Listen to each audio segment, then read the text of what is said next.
Okay. Welcome everybody up in Ithaca, New York. Welcome to Eastern North Carolina, Southeastern, down here on the coast. And the temperature today is a balmy 89, and the humidity started off 99% this morning. It's down to 84. It's about 11 o'clock in the morning, midday. It's a good time to do an inspection. Your foragers are leaving. Those are the ones that are going to sting you, the grumpy old bees. And we're going to look into hive number 2. I have the history, I'll share that with you, of hive number 2, and I have some expectations. And in the meantime, if we go step around a quick look at my backyard bee yard, we manage about 16 to 18 colonies back here. And most of them are 8-frame, and a lot of them are 8-frame mediums. We have some 8-frame deep and mediums. Then we have a couple of these Australian Hive IQ 9-frame with the high density foam, and they've got, I think it's an R7 value. So we're experimenting out one over here, one over there.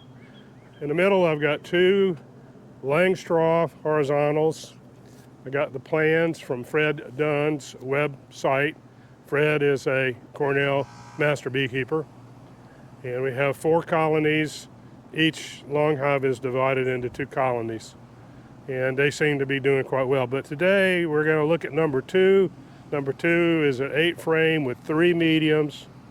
You notice all my bees are 18 to 20 inches off the ground. I make my own beehives. We've got interesting looking tops that I make from wood and aluminum. And then of course the entrance, as you can see, has been reduced. That's supposed to help with drifting and robbing. And then it's got a little flipper on it. For winter, we reduce it even down further. So basically the configurations and all the different colors are supposed to help with drifting too. I wish I had a whole lot of acreage. I would spread these all out, but I don't. I'm in a suburb, the oldest suburb in the city, on the edge of town. Fortunately, we have good neighbors that enjoy bees and enjoy free honey, so that's not an issue. But I do have them in a sort of a semicircular pattern, which is supposed to help with drifting too. But anyway, I've had them here for about 10 years, and like I said, the neighbors have been really good about having honeybees. The honeybees have been very good. Obviously, any overly defensive colonies we can't keep here. But again, these are all wild bees that we've caught and split over the years, and they all seem to have very good personalities. And as a result, we're able to keep them right here. So anyway, we're in hardiness zone number 8A, and so it's subtropical in many ways. We're at the very end of our honey flow. We still have our magnolia trees are blooming, our crepe myrtles are our 2 main sources. They're still bringing in nectar and some pollen. And so we're going to look at number 2. I'll step around in the back. The front is from what you're seeing, this is normal behavior. You got bees coming in, bringing nectar. There was one went in with pollen and nectar. I don't see any robbing activity. I see a lot of normal hive activity with foragers coming and going. So we're going to step around, or I'll step around. Take my hat off, put my veil on, and here we are at number 2. Number 2 is kind of special in that it's a split. We split number 2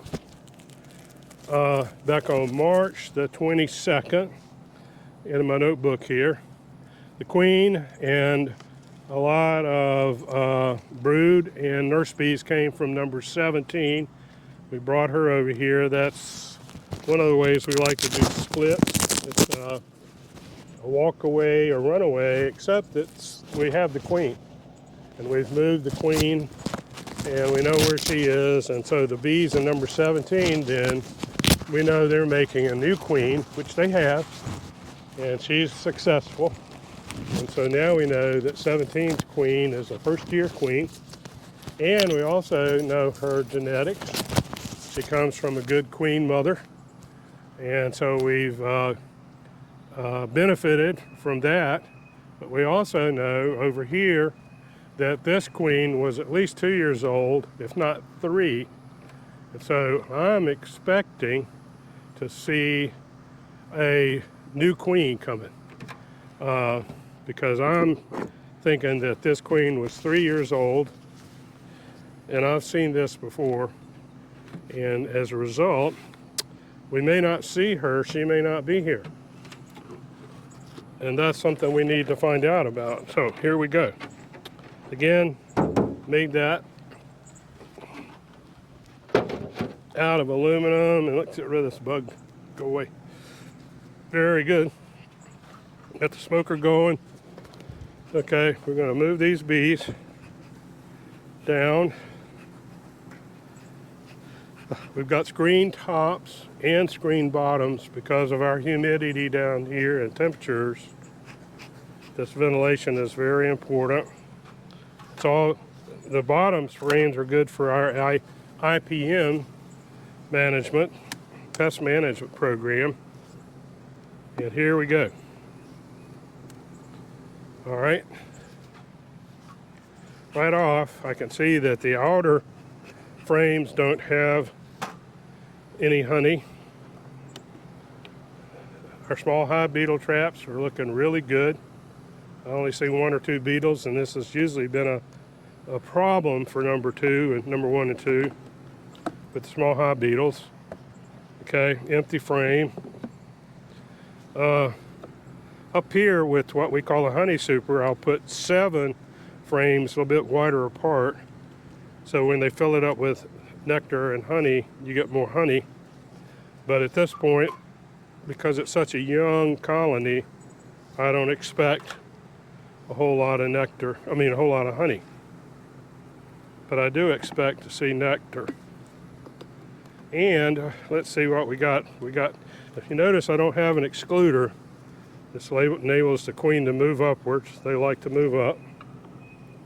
And lo and behold, if you look, we got a great brood pattern. So the queen has been up here, and she has been right in here. I see larvae right in there.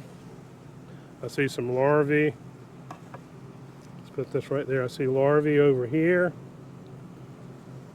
but I don't see any eggs out in the outer band or right here. I just see larvae, and the larvae looks like it is much older. That looks like that's 4 or 5 days, 6 days old. This is old larvae. Whoops. But again, no eggs. But over here on the right, we have a queen cell, and it looks to me like it has larvae in it. It's not sealed. We've got some drone cells at the bottom, queen cells. Yeah, how about that? Nothing in that one. However, this is starting to tell me that what's going on over here is what we are expecting. Since we did move this queen over, she was an older queen, and when you know it, look out in the sun right there. On this side, I don't see a queen. I don't see any eggs. I do see some larvae right there in the middle, right here. The older larvae right there. I see some nectar. Lots of nectar, no queen. But this side, holy cow, we win the lottery. 1, 2, 3, 4 queen cells. 2 are capped. Okay. And again, No eggs. A little bit of larvae. There's one here, one there, one there. No eggs. Absolutely no eggs. I got my bifocals, I can see. I forgot to bring my flashlight. That helps. But we got supersedure going on. And if you look at my records, let's see, we added super on April the 15th. And then what's happened is the old queen, she's created a lot of bees. Let's give her credit. She's got some good pattern. She's made a lot of bees, so we got a good population. But hello, there's another one and two more queen cells capped. 3, 1, 2, 3, ready to come out within a week. Okay, and I'm seeing a lot of good workers, healthy, good brood, excellent brood. I see, oh, and here's another cell over here and another cell. Queen cells all over the place. No eggs. Some older larvae. And that's about it. Tons and tons of queen cells, which is outstanding. And then the rest of these frames are empty. These two are empty, the rest are empty. So this is telling me that we had the old queen we moved over, and she did a good job of building up for the spring, and now the bees have decided to make a new queen. And they're going to do it. You got plenty of cells to make new queens. And while I'm moving this box, I'll make a remark about the gloves I'm wearing, the rubber. This is the Value Tech that Randy Oliver recommended. So sometimes, put this right here.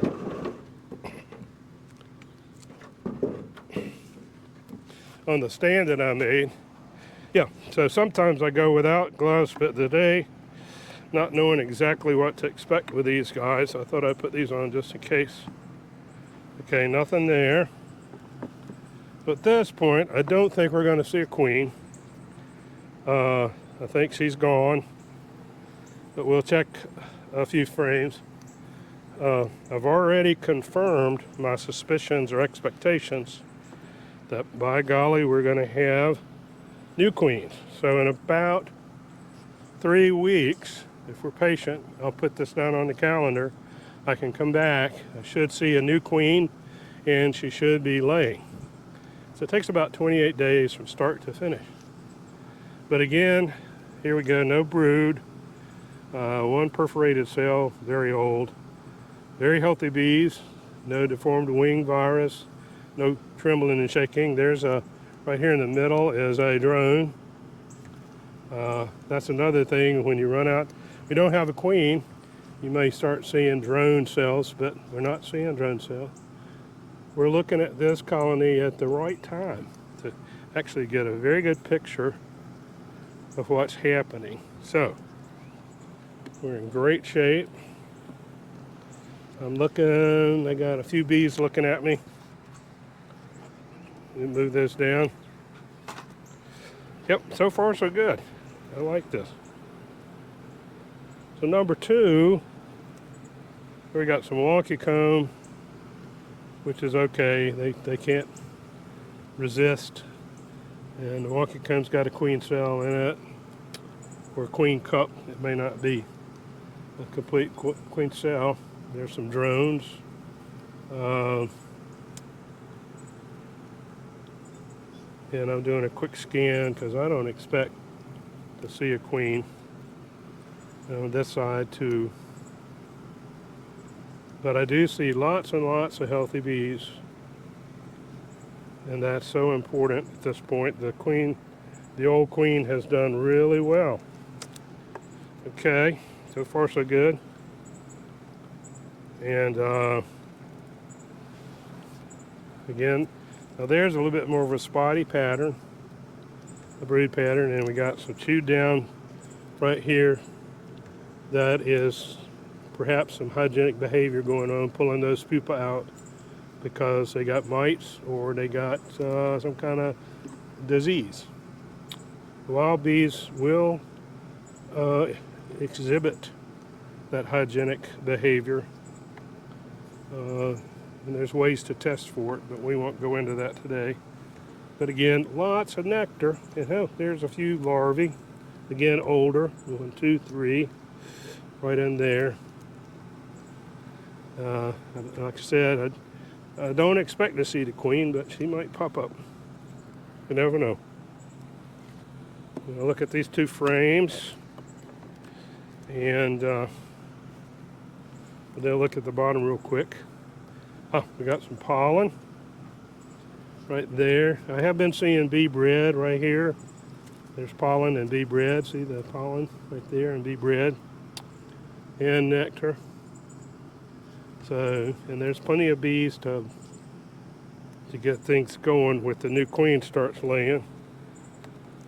Yep. And this hive was treated with viroxin strips too. We just pulled those out a while back, and the viroxin strips, we're getting some shade now. That's not a bad pattern there. I like that. Again, nice healthy bees. I just don't see any. I got my bifocals on. Don't see any eggs. The sun in there. Nope, just all nectar there. Very good, very good. And over here. 17. Okay. Very good. I'm looking close because it almost looks like there are eggs in there. And the end down here, right there. I see it. I think I see some eggs in there, but it's hard to say at this point. Anyway, yep.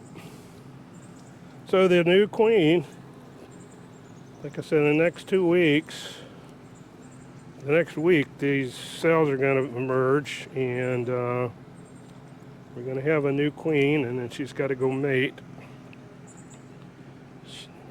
There's still plenty of drones, so that's good.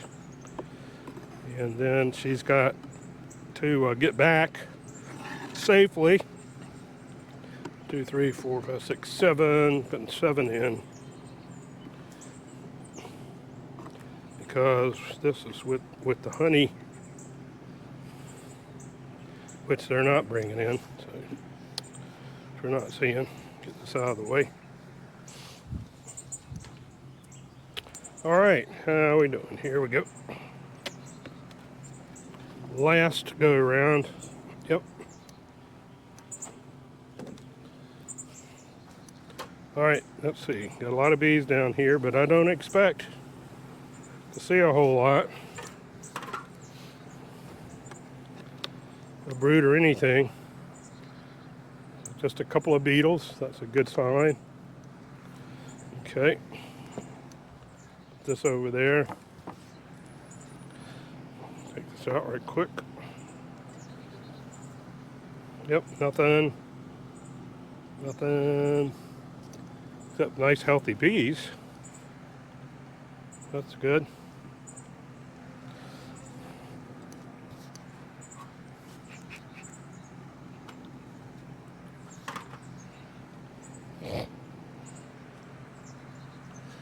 Yep, now this is where we may find some defensive bees. These are all foragers bringing in nectar. A couple of queen cups. Yep. Yep. Yep. And these are relatively empty. There's no nectar per se yet down here. So if anything, you're going to need some more nectar. Oh, let me pick that back up. Yep, you're going to need some more nectar. Fortunately, there weren't too many bees on that. Okay, here we go. Yeah. So I'm a little surprised that we don't see a lot of nectar yet down here. But again, the flow is starting to slow down. And again, when you do a split, our flow starts, okay, our flow starts in April, May. So these bees, as they were building up, probably utilized a lot of that nectar in the buildup. We got some old brood, but it looks healthy. And again, we got, but no queen. Okay, I didn't expect to see a queen back here, down here, as it were. So, because she has been replaced. Now, number 2 has not swarmed. I should mention that. I keep a good eye on them. So they haven't swarmed. Even with an old queen, a lot of times they will swarm. 21. And then, okay, now we got drones. Starting to see drones. Here's another queen cell. That's just a partial cell. Yep. So really, at this point, I think we can wrap things up. I think basically, it's obvious to me, no larvae, we have larvae, but no eggs. So that tells me that the old queen is gone. It has been gone several days. I would say up maybe a week. She was gone. And now what we've got is new queens on the way.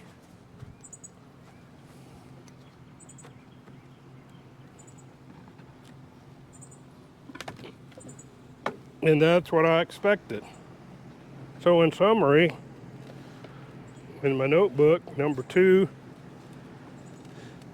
colony will be making a brand new queen in the near future, and then we'll be able to make note of that. And she comes from great genetics, and as you can see, they're very gentle and the great genetics, and we'll do everything we can to get them through the winter.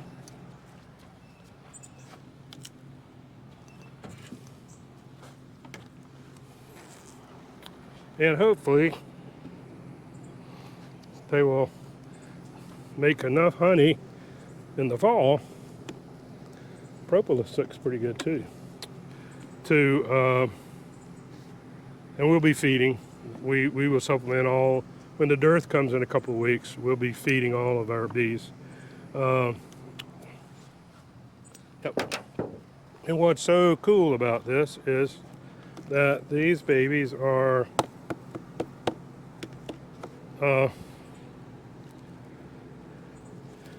so we look at this as a developmental colony. We want to keep them healthy, and that way, and get them through the winter, and then they'll end up we'll end up splitting them. So we'll make notations in the book. The book is great because it you can't always rely on your memory, especially when you do. We did 7 splits in March, and we come back in late April and do some more splits, and we've caught 6 or 7 swarms, and so we try to keep track of all of that. But anyway, so that's it.